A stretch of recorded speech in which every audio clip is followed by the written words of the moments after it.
Welcome to the Get Real Podcast, your high-octane boost of full-on reality therapy for personal, business, and investing success with your host, Ron Phillips, because somebody's got to tell it like it is. Hey everybody, welcome back to the Get Real Podcast. Ron Phillips here. I'm here to warn you today about something that it happens way too often. This is a frequent challenge that we have online. Today I'm going to talk about real estate, but this is pretty much anything, from the Blake Lively debacle, the PR crisis, to name your political issue, to real estate, to like anything. This is a problem. And it is that you can manipulate any statistic to say what you want it to say. So there's been a couple of images that have been going around about the real estate market, and people who have no clue what they're talking about are posting these with hyperbolic rhetoric about the real estate market. Now, I've told you before, nobody really knows whether the real estate market is going to go up, it's going to go down, it's going to go sideways. We can all postulate that we know based on certain things that are happening in the market, but nobody really knows because there's too many levers. So what I love is when somebody pulls a lever out and they say that they know what's going to happen. Get ready, stockpile your cash. I mean, listen, having cash is a great idea anyway. So go ahead and stockpile your cash, but invest it in something that produces more cash. I mean, anyway, the first one is notices of default by Freddie Mac. Now, the chart clearly shows an uptick in notice of default. And I have seen this chart posted about residential real estate. I've seen it posted about commercial real estate. I've seen it posted about, two different kinds of commercial real estate in general, but also apartment buildings. And so there has been an uptick, and the headline always reads that we're above pre-crash levels, right? Or post-crash levels. So let's break this down. The first challenge here is that Freddie Mac doesn't make loans on single-family homes to you, me, anybody else. That's not what their business is. Okay, so anybody who posts that chart and says that the housing market is going to crash based on this, you should just remove them from your life as far as real estate goes. And if they're willing to post things like that they don't know about, I would remove them from political, hell, even Blake Lively, anything else, right? Just forget anything they say, because clearly they don't do any research. They just post things. Okay. Freddie Mac makes multifamily property loans. That is what the chart actually, it even says it. Okay. So if you do like half a second of research, you would know, this has nothing to do with single family homes. Literally nothing.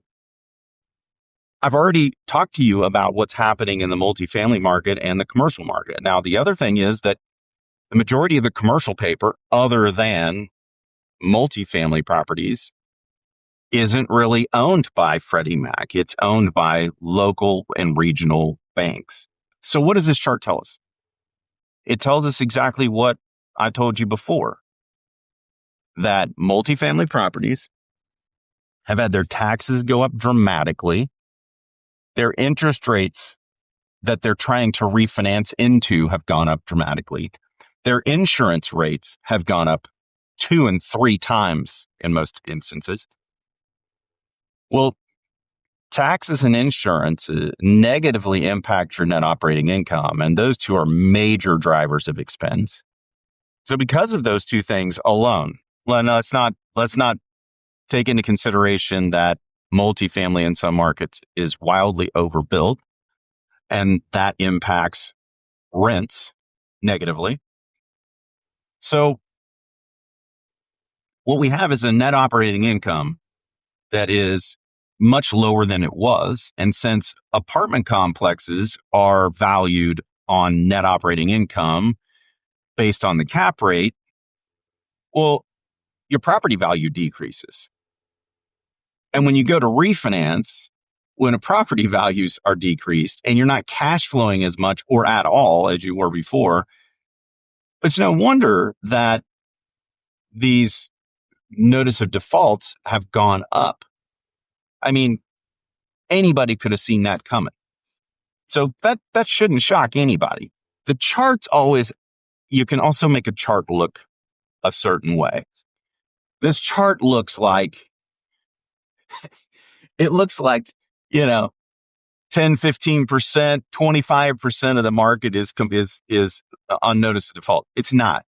It's a very low percentage. Now, it's higher than it has been. That's true. It will probably go higher. That's true. But it's not apocalyptic. And it has absolutely nothing whatsoever to do with single family homes. Literally nothing.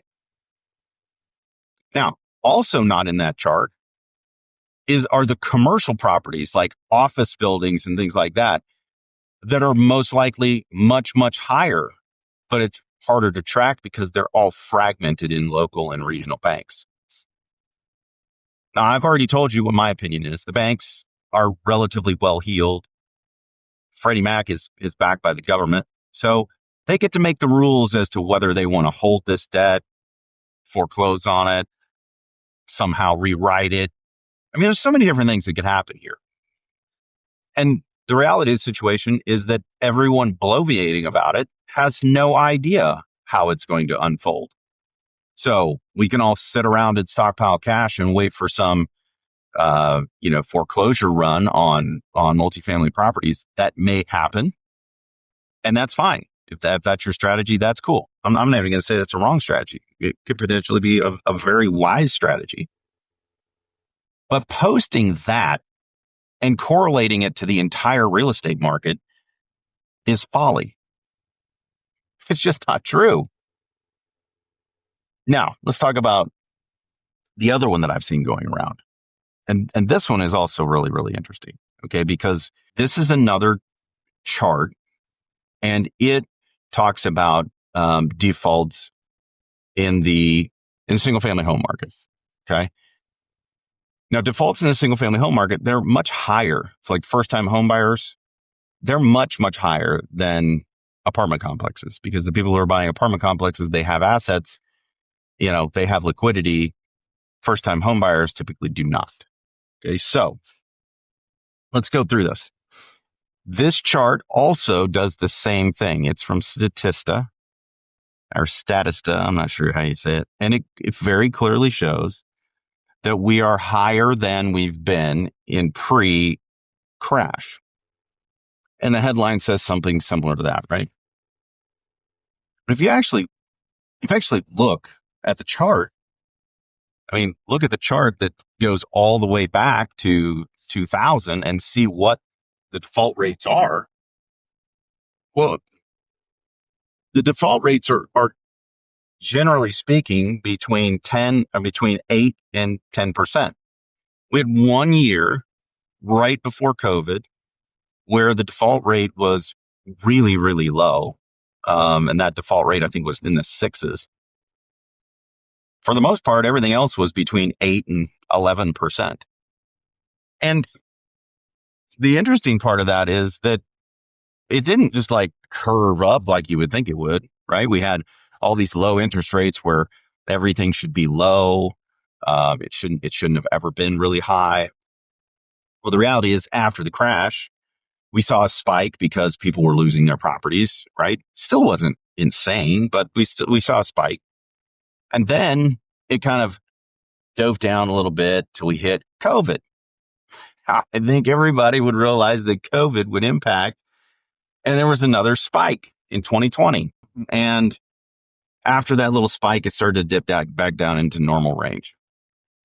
And now we're back up just over 10%, all within the band. Now, could you accurately say that, well, Ron, we're back up to a high number, or the highest part of what is the normal range, and that's probably not good? Yes, I'd agree with that. But apocalyptic, it is not. And so I just like everybody to keep in mind the reality of the situation. Okay. When people post something that sounds hyperbolic, take a step back, read the actual graph, look at the statistics, and see what they really are saying. And then, since you can make a graph and you can make a point pretty much any way you want to, go do a little bit of digging on your own. Just go do a little bit of research. I think what you're going to find when you do the research is that they have made a headline that grabs attention, and that the data behind it doesn't match the headline. Typically, when this is in article form, like I've told you before, you can actually just read in the article. Somewhere in there, they typically tell the truth. And the truth doesn't match the headline. Now, if it's in politics, they literally never tell the truth. And you have to actually go do your own research on that stuff. But typically on economic stuff, they actually put the answer is in the body of the article. But what we've been seeing lately is that there's no corresponding article. There's nothing. People are just saying, hey, get ready. And I'll remind you, people have been saying, hey, get ready since 2018. Probably before that, but 2018 was the year that I first started hearing this really at scale. Anybody who paid attention to those people back in 2018 would have lost a large fortune, a very large fortune from holding real estate. And there are some signs that there's some cracks. But if normal market conditions are somewhere between 8 and just over 10%, maybe 11%, and we're still in that range, until something goes above that range, I'm not sure exactly why we need to get completely wadded up over it. House prices are too high for people to afford.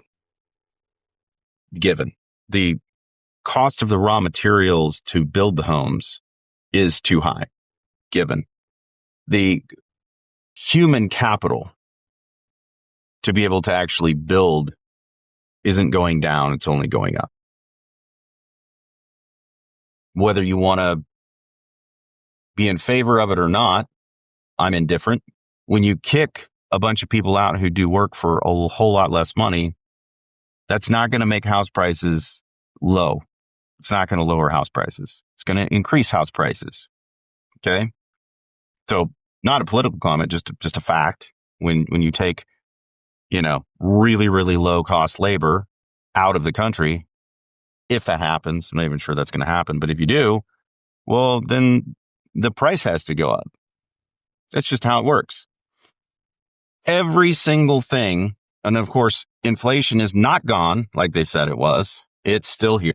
None of those things are going to happen anytime soon. And so since that's not going to happen anytime soon, all of these charts and graphs everybody's showing you really don't matter. They really don't matter. Until they show us something that's actually out of the ordinary, they don't matter. Because everything else points to the fact that the house prices can't come down until we have a shift in some of these other things. Or a massive, massive shift in the cost of goods, inflation, cost of human capital. Something's got to give in order for prices to come down. So, don't believe everything you see. Do your own research. And if you disagree, then hit me up. Leave a comment. If you like the podcast, appreciate you listening, by the way. If you like the podcast, subscribe, like it, and share it with all of your friends. One of the greatest things you can do is leave us a review. And we appreciate you. And until next week, get out there and make something happen. This has been the Get Real Podcast. To subscribe and for more information, including a list of all episodes, go to getrealestatesuccess.com.